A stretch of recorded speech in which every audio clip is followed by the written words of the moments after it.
तुम रिलेशनशिप को बांध रहे हो रिश्तों में। मैं रिलेशनशिप की बात कर रहा हूं, प्रेम के रिश्तों की।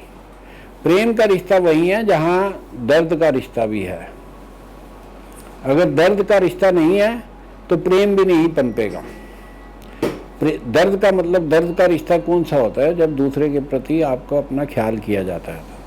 अब मान लो आप कुछ गरीबों को रोटी भी खिलाते हो तो उसके दो पर्पज़ होते हैं। एक पर्पज़ होता है जी मेरा नाम हो जाए, है, अरे मैंने यहाँ अपने मन की तसल्ली हो जाए।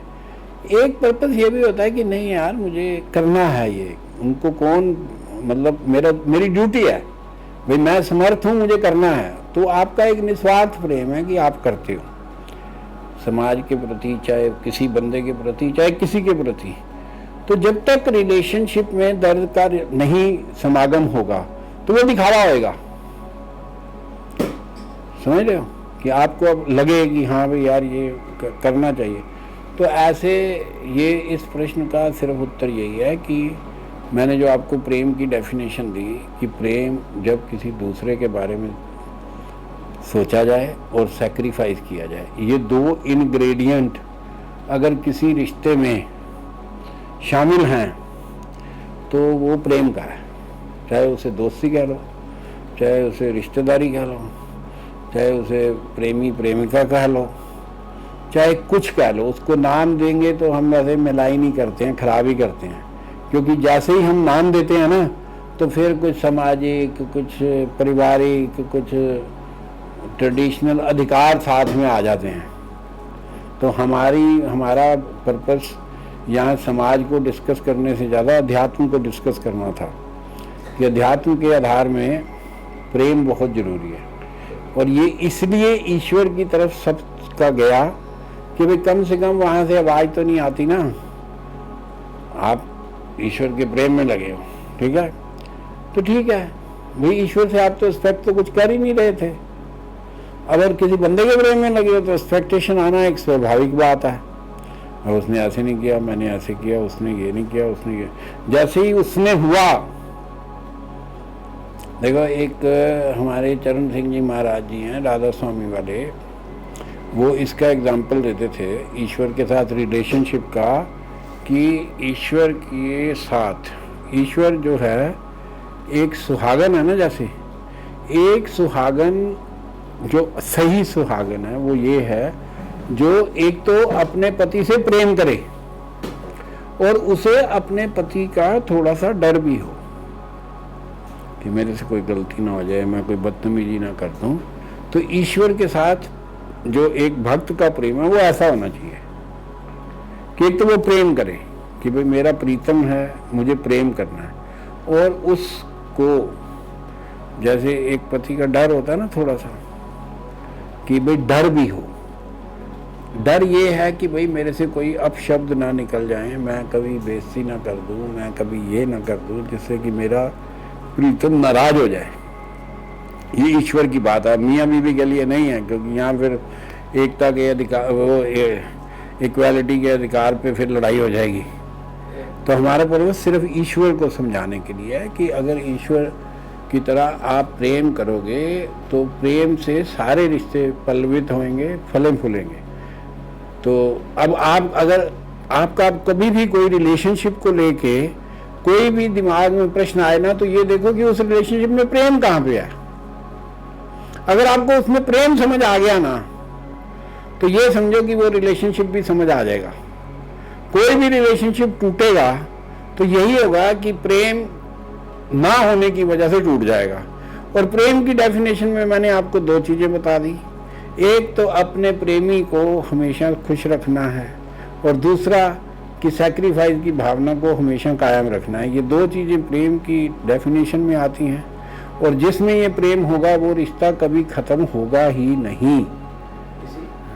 तो इसलिए आप कभी भी किसी भी रिश्ते को इस यार्ड स्टिक पे आजमा के देख लोगे कि दो लोगों में लड़ाई हुई, दो लोगों में ये हुआ, फलाना हुआ, भाई भाई से लड़ा, मियाँ बीवी लड़े, माँ बाप किसी बच्चों की नहीं बनी, या कहीं कुछ भी होगा ना, तो आप देखोगे कि वो प्रेम जो है उसमें कमी आएगी। कहीं तो दूसरे का ख्याल नहीं किया गया होगा, या सैक्रिफाइस की भावना नहीं होगी, किसी भी पक्ष में हो। हाँ जी, एक बड़ा प्यारा सा प्रश्न जो है, एक कृष्णकांत है उदयपुर से, उनका है, और मतलब कृष्णकांत आपके मामा जी हैं? अच्छा। तो ये पूछना था कि सर, जैसे प्रेम है, अब प्रेम जो है वो ऐसा है कि वो कभी भी जब भी होता है तो वो प्रेम होता है, ना अधूरा होता है ना पूरा होता, प्रेम होता है। उसको मापदंड शायद लोग मापते हैं। देखिए मापदंड, हाँ जी, मापदंड तो नहीं, लेकिन कई बार ऐसा जीवन में आता है और ऐसा लगता है, क्योंकि जब मैं अपना स्टूडेंट लाइफ में था और आज भी जो हम जिस क्षेत्र में हैं वहाँ हमें ऐसा होता है कि हम अपोजिट सेक्स से मिलते हैं, हम उनसे हमारा एक अंतर्मन में लगाव हो जाता है। कई बार हम उसे एक्सप्रेस कर देते हैं, कई बार हम चाह कर भी एक्सप्रेस ना करते हुए भी, दिल में रखते हुए भी हम उस सद्भावना से उनसे बात करते हैं। मैं उस सच्चाई वाले प्रेम की बात कर रहा हूँ जिसमें SEX का मिश्रण को मैं दूर रखता हूँ, क्योंकि I don't combine SEX with the love, true love. तो एक से ज्यादा लोगों से भी कभी कभार ऐसा मुझे लगता है कि हमें एक अटैचमेंट, अब उस अटैचमेंट को नाम मैं इसलिए नहीं दूंगा क्योंकि फिर वो हो जाएगा, फिर लोग उसको गलत परिप्रेक्ष्य में ले जाते हैं कि भाई ये है। तो पहले शुरुआत में कई बार ऐसा गिल्ट भी लगता है कि यार मैं मैरिड हूँ या नहीं हूँ, या मैं कमिटेड हूँ। फिर बाद में, मतलब मैं पूछ रहा हूँ, बाद में मुझे एक एहसास हुआ जहाँ मुझे लगा कि I mean, true love is to, if you have love in you, you can give it to them. So it doesn't have to be defined into the parameters that what society has made for us. तो अभी ये गलत या सही नहीं मालूम, but मतलब मैं खुद भी इसमें कई बार कंफ्यूज होता हूँ कि जो प्रेम है, अब उस प्रेम को गलत तरीके से नहीं मुझे हो जाता है तो मैं क्या करूँ, मतलब क्या ये सही है, क्या मतलब ये मैं उसकी प्योरिटी पे जा रहा हूँ, मैं उसकी मतलब मेरे मन में कोई, फिर मुझे लगता है कि मैं उसके लिए करूँ, चाहे वो रेसिप्रोकेशन में मुझसे फिर से वो प्यार मुझे मिले या ना मिले सामने वाले से, पर जो एक दिल में भावना होती है मैं उसको रोक नहीं पाता हूँ। तो क्या ये कैसे मैं इसमें बड़ा कंफ्यूज हो जाता हूँ सर। नहीं, आप इसमें कंफ्यूज ना हो, क्योंकि देखो मैं आपको थोड़ा सा, हालांकि जो आपके मन की भावना है ये बहुत सारे लोगों की भावना है, आप अकेले की नहीं है। हाँ, मैं उन्हीं को ही रिप्रेजेंट कर रहा था, पर मैं फिर भी इसमें एक और बात करता हूँ। देखो इसमें दो चीज़ें हैं, क्योंकि हम बात अध्यात्म की कर रहे हैं, इधर उधर मत ले जाना, क्योंकि फिल्मी लोगों को मतलब इधर उधर ले जाने का बहुत शौक होता है बातों का। हाँ, तो मैंने इसलिए मैं कह रहा हूँ कि अध्यात्म में क्या है, अगर हम चलो अपनी माइथोलॉजी में भी जाएं, ठीक है, तो हम देखते हैं कृष्ण के करैक्टर को, ठीक है, कृष्ण के करैक्टर में अब क्या होता है कि प्रेम की बात जहाँ आती है, अब हम कृष्ण के करैक्टर को एक्सप्लेन करते हैं। तो कृष्ण का करैक्टर क्या था? कृष्ण के करैक्टर में कृष्ण ने बहुत सारे महाभारत के या उस वक्त के बहुत सारे लोगों से निजी रिलेशनशिप बनाए, जो कि सारे प्रेम पर आधारित थे।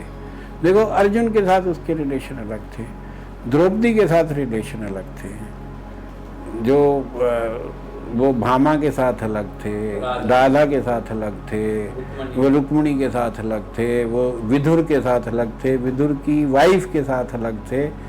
यानी क्या थे वो रिलेशन? दुर्योधन के साथ भी उसका था, युधिष्ठिर के साथ भी था, भीम के साथ भी था, अपने भाई के साथ भी एक तरह का रिलेशन था, सुभद्रा के साथ था।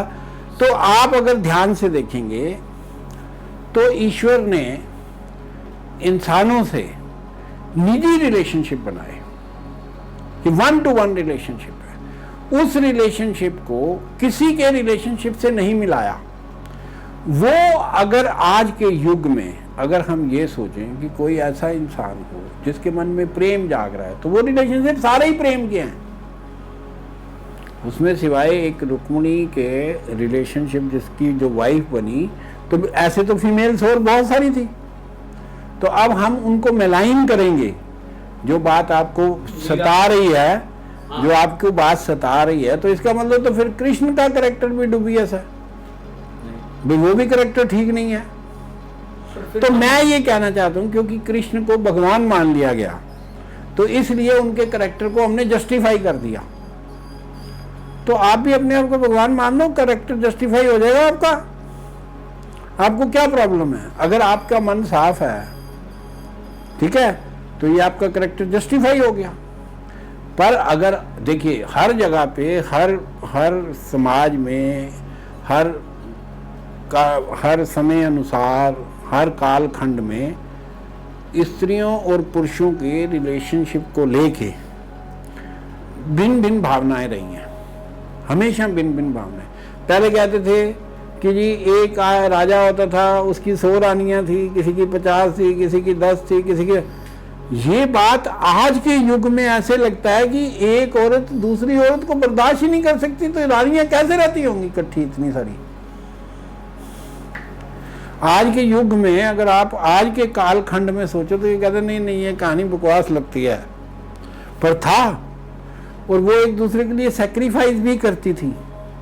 तो ये उस कालखंड की व्यवस्था थी। तो मैं ये कहना चाहता हूँ, हम व्यवस्था में नहीं जाते, हम बात करते हैं ईश्वर की बनाई हुई चीज़ों के लिए, जो कि हमेशा से एक जैसी रही है, चाहे वो उस कालखंड में हो चाहे इस कालखंड में हो। अगर हम राम के चरित्र को लेते हैं तो राम के चरित्र में जो उन्होंने अपने भाइयों के प्रति, अपने पिता के प्रति, अपने समाज के प्रति जो सैक्रिफाइस करे या जिस भावना से काम किया, वो आज भी तो हो सकता है। कौन मना कर रहा है? कौन क्या वो बेटा गंदा कहेंगे हम जो अपने बाप की आज्ञा का पालन करेगा, वो भाई गंदा कहेंगे जो अपने भाइयों की मदद करेगा, वो बंदा गलत कहेंगे जो एक स्त्री के लिए या प्रजा के लिए अपनी स्त्री तक को बलिदान करने के लिए तैयार हो जाता है। भाई नहीं, ये मैं अब राजा हूँ तो मुझे राजा का कर्तव्य निभाते हुए तेरा भी त्याग करना पड़ेगा, तो हम करेंगे।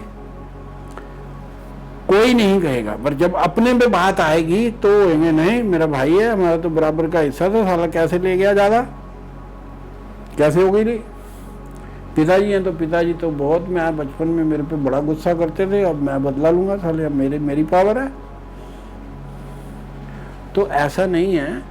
जो सच्चाइयाँ थी वो आज भी हैं, वो आगे भी रहेंगी। हमने अपनी हिसाब से हर वैल्यू को चेंज कर लिया है, वैल्यूज वही हैं। तो आप इस बारे में जो आपने बात करी थी उसमें प्रेम का कोई कसूर नहीं है। बाकी जो चीज़ें आप उसके साथ मिलाइन कर देते हो उनका तो हो सकता है, पर प्रेम का नहीं है। प्रेम को बदनाम मत करो। प्रेम एक प्योर पॉयस चीज है जो सदा ईश्वर ने अब प्रेम से ही सारी दुनिया की रचना की थी, और वो रचना में आज भी प्रेम है। वो हम अपनी बुद्धि के अनुसार अपने हिसाब से बहुत कुछ बना रखा है हमने। हम उसकी डिस्कशन करेंगे तो बहुत समय हो जाएगा। पर अगर आप प्रेम को दिमाग में रख के चीज़ों को आगे बढ़ाओगे तो मुझे लगता है कि जीवन भी जीना आसान होगा, और आपको अंदर से बहुत सारे प्रश्नों के स्वयं जवाब भी मिल जाएंगे।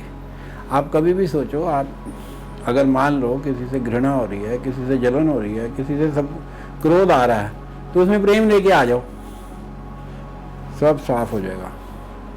घृणा फिरणा सब प्रेम का ही दूसरा रूप क्षमा भी है। तो जैसे हाँ, तो प्रेम की गंगा भाई तो क्षमा की अपने साथ ही बह जाती है। तो बस वो करे जाओ।